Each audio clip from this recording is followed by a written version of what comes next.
सर्व मंगल मांगल्ये शिवे सर्वार्थ साधिके शरण्ये त्र्यंबके गौरी नारायणी नमोस्तुते।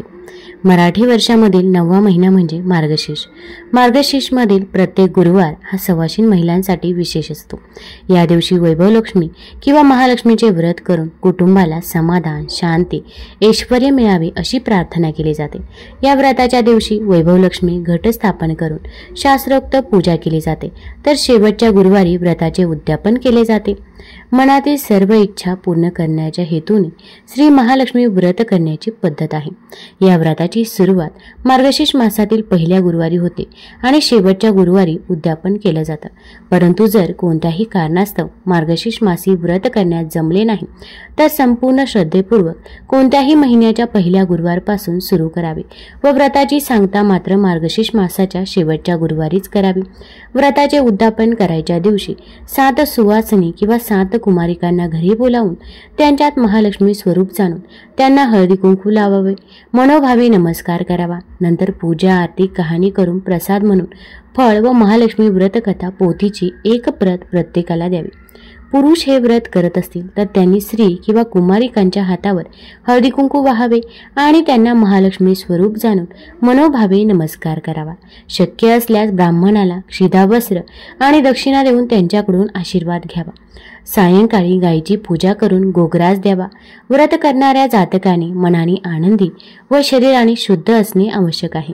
गुरुवारी व्रत करताना चित्त शांत व आनंदी वृत्ती असावी। सर्वांशी प्रेमाने वागावे, तसेच प्रसन्न राहावे। काही कारणामुळे गुरुवारी पूजा, आरती, कहाणी करणे शक्य नसेल तर दुसऱ्याकडून करवून घ्यावी। उपवास मात्र स्वतः करावा। व्रताच्या दिवशी दिवसभर उपवास करावा व संध्याकाळी पूजा, आरती, कहाणी झाल्यावर श्री महालक्ष्मी देवीला नैवेद्य दाखवावे। नंतर कुटुंबियांसमवेत मिष्टान्न भोजन करावे। व्रतामध्ये फळ, दूध वगैरे घ्यावे। निराहार राहू नये असे देखील म्हटले जाते। आता या मार्गशीर्ष गुरुवारी आपल्याला काही उपाय व काही सेवा करायची आहे, कारण की या दिवशी जर काही उपाय केले तर ते खूप खूप प्रभावी ठरत असतात। भरपूर वेळा आपल्या आयुष्यामध्ये अनेक अडचणी, अडथळे, संकटे असतात आणि ते काही संपायचं नाव घेत नाही। आपण मेहनत तर करत असतो, पण मेहनतीचे देखील आपल्याला पाहिजे तसे फळ हे काही केल्या मिळत नाही।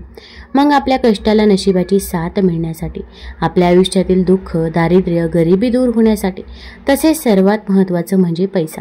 पैशाचं सोंग हे कधीही आणता येत नाही, तर घरामध्ये पैसा येण्यासाठी, पैसा टिकून राहण्यासाठी, कारण की भरपूर घरामध्ये असं होतं की पैसा तर येतो पण तो पैसा स्थिर राहत नाही, कुठेतरी वायफळ खर्च होऊन जातो किंवा अगदी मेहनत करूनही आपल्याला त्याचा मोबदला हा घेता येत नाही किंवा आजारपण चालू राहतं, त्यामुळे पैसा संपूर्ण आजारपणामध्येच जातो। मग अशा वेळेस काय करावे, काय नाही हे देखील सुचत नाही किंवा भरपूर कर्ज देखील झालेलं असतं। मग जर माता लक्ष्मीचा आशीर्वाद आपल्यावरती असेल तर या सर्व समस्या नक्कीच दूर होतील व आपल्या घरामध्ये देखील सुख, शांती, समृद्धी येईल। आपली धनप्राप्तीची इच्छा देखील नक्कीच पूर्ण होईल। फक्त मनापासून आणि श्रद्धेने माता लक्ष्मीची पूजा, सेवा तुम्ही आवर्जून या मार्गशीर्ष महिन्यामध्ये करायची आहे। तर आता मार्गशीर्ष महिन्यामधील गुरुवारी आपण एक पदार्थ ग्रहण करायचा आहे की ज्यामुळे माता लक्ष्मीचा आशीर्वाद हा आपल्याला प्राप्त होईल। या मार्गशीर्ष महिन्यामध्ये काय करावे व काय करू नये याबद्दलची सर्व माहिती मी आज तुम्हाला या व्हिडिओमधून देणार आहे। तत्पूर्वी तुम्ही ऑलराऊंडर या मराठी यूट्यूब चॅनलवरती नवीन असाल तर चॅनल लाईक करा आणि सबस्क्राईब देखील करा। तसेच कमेंटमध्ये ओम महालक्ष्मी नमः लिहायला विसरू नका, जेणेकरून आपल्याला देखील माता लक्ष्मीचा आशीर्वाद हा प्राप्त होईल। गुरुवारच्या दिवशी आपण सकाळी लवकर उठायचे आहे। अगदी तुम्ही ब्रह्ममुहूर्तावरती उठलं तरी पण चालेल। अंघोळीच्या पाण्यामध्ये आपण 2 थेंब गंगाजल, चिमूटभर हळद ही आवर्जून टाकायचीच आहे। तसेच प्रत्येक गुरुवारी, आता जर हा गुरुवार गेला असेल आणि जर पुढचा गुरुवार देखील असेल तर त्या गुरुवारी देखील तुम्ही हा उपाय करू शकता। आपण हळद घ्यायची आहे, हळदीमध्ये कच्चं दूध टाकायचं आहे आणि ही हळद आपण आपल्या अंगाला लावायची आहे। जसे आपण अभ्यंग स्नान असतं, नरक चतुर्दशी असते तेव्हा आपण आपल्या शरीराला उठणं लावत असतो, तशाच पद्धतीने आपण हळद आणि कच्चं दूध आपल्या शरीराला, त्वचेला लावायचं आहे। यामुळे नकारात्मक ऊर्जा ही आपल्या घरातून निघून जाते, आपल्यातून देखील निघून जाते व माता लक्ष्मी देखील आपल्या घराकडे, आपल्याकडे वास करत असते। माता लक्ष्मी आपल्याकडे आकर्षित होत असते। आणि जर हळद आणि कच्चं दूध लावलं केलं तर आपले प्रत्येक कामामध्ये आपल्याला यश मिळत असतं. भरपूर वेळा आपण म्हणतो की मी पूजा करतो, सेवा करतो, पण पूजेचे फळ काही मला मिळत नाही, किंवा मी कोणतंही काम हाती घ्या तर त्या कामामध्ये मला यश काही मिळत नाही. तर तुम्हालाही वाटत असेल की माता लक्ष्मी आपल्या घराकडे आकर्षित व्हावी, कारण की माता लक्ष्मी आपल्या घराकडे आकर्षित झाली आणि त्यानंतर आपण जी काही पूजा सेवा करतो तर त्या पूजेचे देखील आपल्याला फळ मिळत असते. त्यामुळे हळद आणि कच्चं दूध आपण आपल्या शरीराला, त्वचेला आवर्जून गुरुवारी लावायचं आहे, कारण की हळद ही भगवान विष्णू माता लक्ष्मीला अत्यंत प्रिय आहे. तसेच हळद आपला गुरुग्रह देखील बळकट करत असते. तसेच कच्चं दूध म्हणजे आपला चंद्र देखील बळकट होत असतो. आणि जर आपले ग्रह बळकट असतील तर आपल्या आयुष्यामध्ये कधीच कसलीच कमतरता ही देखील भासत नाही. गुरुवारी आपण चुकूनही काळ्या रंगाचे वस्त्र परिधान करायचे नाही. तुम्ही पिवळ्या किंवा लाल रंगाचे वस्त्र परिधान करू शकता. तसेच आपण या गुरुवारी दाराबाहेर रांगोळी काढायची आहे. अगदी मोठी रांगोळी काढणे शक्य नसेल तर फक्त माता लक्ष्मीची पावलं काढली तरी पण चालेल. एका पावलामध्ये कुंकू टाकावं, दुसऱ्या पावलामध्ये हळद टाकावी. यामुळे साक्षात माता लक्ष्मीचा वास आपल्या घरामध्ये होत असतो. तसेच हळदीचं पाणी देखील घराबाहेर शिंपडायचं आहे आणि उंबरठ्याचं लेपन देखील करायचं आहे. हळद घ्यायची आहे, हळदीमध्ये गोमूत्र टाकावं, भीमसेनी कापराची वडी कुस्करून त्यामध्ये टाकायची आहे आणि त्याने उंबरठ्याचं लेपन करायचं आहे.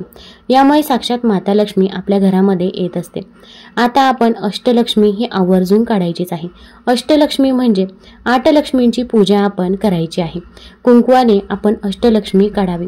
ओलं कुंकू करायचं आहे आणि त्याने अष्टलक्ष्मींची नावं घेत आपण रेषा देखील ओढायची आहे किंवा अगदी टिंब दिले तरी पण चालेल. यामुळे अष्टलक्ष्मीचा आशीर्वाद हा आपल्याला प्राप्त होत असतो. आता मार्गशीर्ष गुरुवारी जेव्हा आपण पूजा करायला बसणार आहोत तर त्या अगोदर आपण घरामध्ये गोमूत्र शिंपडायचं आहे. बेडरूममध्ये, हॉलमध्ये, किचनमध्ये गोमूत्र शिंपडावं. यामुळे आपल्या घरामधील नकारात्मक ऊर्जा ही दूर होत असते व आपल्या घरामध्ये सकारात्मक ऊर्जेचा संचार होत असतो. आता गुरुवारचा व्रत तुम्हाला करणे शक्य असेल, उपवास करणे शक्य असेल तर आवर्जून उपवास करावा. आणि ज्यांना उपवास करणे शक्य नसेल तर अशा व्यक्तींनी फक्त सेवा केल्या तरी पण चालेल. तुम्ही माता लक्ष्मीची, महालक्ष्मीची कथा वाचू शकता किंवा ऐकू शकता. तसेच जो काही उपाय मी तुम्हाला सांगणार आहे तर तो उपाय देखील तुम्ही करायचा आहे. यामुळे माता लक्ष्मीचा आशीर्वाद देखील आपल्याला प्राप्त होईल. आता आपण गुरुवारी घरातील पूजेची जागा स्वच्छ करून रांगोळीने स्वस्तिक काढून त्यावर पाट किंवा चौरंग मांडावा. सभोवती रांगोळी काढावी व मध्यभागी थोडे तांदूळ किंवा गहू वर्तुळाकार पसरून त्यावर हळद कुंकू व्हावे. एक तांब्याचा कलश स्वच्छ करून कलशाच्या बाहेरच्या बाजूला हळद कुंकवाची बोटे ओढावी. कलशात पाणी भरून एक नाणं, एक सुपारी व थोड्या दुर्वा घालाव्या. तोंडावर 5 तऱ्हेच्या झाडांची, 5 डहाळ्या किंवा आंब्याच्या झाडांची पाने रचून त्यावर नारळ शेंडी वर करून ठेवावा. तांब्याला चौरंग पाटावर पसरलेल्या तांदळाच्या किंवा गव्हाच्या वर्तुळावर मधोमध ठेवावा. श्री महालक्ष्मी देवीचं चित्र किंवा मूर्ती किंवा स्फटिक श्रीयंत्र असल्यास चित्र न ठेवता त्याची स्थापना करावी. त्यासमोर विडा, खारीक, बदाम व इतर फळे, खडीसाखर किंवा गुळ ठेवून जवळ गणेश रूपी सुपारी मांडावी. त्याजवळ एक नाणं ठेवावं. हे नाणं उद्यापनापर्यंत पूजनास घ्यायचं व उद्यापनानंतर तिजोरीत किंवा कपाटात सांभाळून ठेवावं. हे नाणं जर आपल्या घरामध्ये असेल तर आपल्या घरामध्ये कधीही धनधान्याची कमतरता भासत नाही असं म्हणतात. त्यामुळे ते नाणं आपण इतर कोणत्याही व्यक्तीला द्यायचं नाही. ते तुम्ही तुमच्या तिजोरीमध्ये, पॉकेटमध्ये, पर्समध्ये ठेवू शकता. पूजेची संपूर्ण मांडणी केल्यानंतर स्वतः आचमन करून श्री महालक्ष्मी मातेची पंचोपचार पूजा करावी. नैवेद्यासाठी केळे तसेच इतर फळे ठेवावी. एका वाटीत दूध नक्की ठेवावं. श्री महालक्ष्मी व्रताची कथा भक्तिभावाने वाचावी किंवा श्रवण करावी. नैवेद्य दाखवल्यावर श्री महालक्ष्मी देवीसमोर हात जोडून बसावे व श्री महालक्ष्मी अष्टकम पठण करावे. आपल्या मनातील इच्छा देवीला प्रार्थना करताना सांगावा. मग आरती करावी. संध्याकाळी श्री महालक्ष्मी देवीची पंचोपचार पूजा करून गोड पदार्थांचा नैवेद्य अर्पित करावा. गायीसाठी वेगळ्याने नैवेद्य काढून सर्व कुटुंबियांसह आनंदाने प्रसादासह भोजन करावे. दुसऱ्या दिवशी सकाळी स्नान केल्यावर तांब्यातील डहाळे घरात निरनिराळ्या 5 ठिकाणी ठेवून तांब्यातील पाणी नदी, विहिरी, तलाव किंवा तुळशी वृंदावनात ओतावे. तसेच हे पाणी घरामध्ये देखील शिंपडतात. बेडरूममध्ये, हॉलमध्ये, किचनमध्ये. यामुळे घरातील नकारात्मकता ही दूर होण्यास मदत होत असते. नंतर पूजा केलेल्या ठिकाणी हळद कुंकू वाहून श्री महालक्ष्मी देवीचे स्मरण करून नमस्कार करावा. आता मार्गशीर्ष महिन्यामधील कोणत्याही गुरुवारी आपल्याला हा एक पदार्थ आवर्जून ग्रहण करायचा आहे, तर ते म्हणजे सीताफळ. सीताफळ हे माता लक्ष्मीला अत्यंत प्रिय आहे. हे सीताफळ आपण या गुरुवारी आवर्जून ग्रहण करायचं आहे. आता आपण सीताफळ घ्यायचं आहे। सीताफळामधील ज्या काही बिया आहेत तर त्या बिया काढून घ्यायच्या आहे। अगदी तुम्ही त्याचा गर देखील घेऊ शकता, त्याची खीर देखील बनवली जाते। मग तुम्ही अगदी सीताफळाची खीर देखील बनवू शकता आणि ही खीर आपण माता लक्ष्मी समोर थोड्या वेळ ठेवायची आहे। महालक्ष्मी अष्टकम 11 वेळा पठण करायचं आहे। त्यानंतर आपली इच्छा मनोकामना देखील तिथे व्यक्त करायची आहे। मग कठीणातील कठीण कोणतीही इच्छा असो तर ती तिथे तुम्ही नक्की व्यक्त करू शकता। आपली इच्छा मनोकामना व्यक्त करून झाल्यानंतर ही सीताफळाची खीर आपण ग्रहण करायची आहे। अगदी मार्गशीर्ष महिन्यामधील कोणत्याही गुरुवारी तुम्ही हा उपाय करू शकता, किंवा अगदी तुम्हाला सीताफळाची खीर बनवणे शक्य नसेल तर अशा वेळेस अगदी तुम्ही सीताफळ जरी माता लक्ष्मीला अर्पण केलं आणि ते नंतर तुम्ही स्वतः ग्रहण केलं तरी पण चालेल, तरी पण आपल्याला माता लक्ष्मीचा आशीर्वाद हा प्राप्त होईल। तर आता तांदळाची खीर ही सर्वांनाच माहीत आहे। आपण कोणत्याही गुरुवारी तांदळाची खीर बनवायची आहे। आता ही खीर थोडीशी कोमट होऊन द्यायची आहे। त्यानंतर आपल्याला थोडीशी मध घ्यायची आहे। खिरीमध्ये मध टाकायची आहे आणि आपण 2 मनुके त्यामध्ये टाकायचे आहे। आता मध आणि मनुका हे खीर थंड झाल्यानंतर कोमट झाल्यानंतर वरतून टाकायचे आहे आणि हे माता लक्ष्मी समोर ठेवायचं आहे।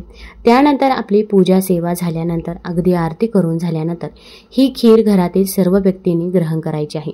यामुळे आपल्या आयुष्यातील दुःख, दारिद्र्य, गरिबी, संकटे, अडचणी, अडथळे तसेच आजारपण देखील दूर होण्यास मदत होत असते।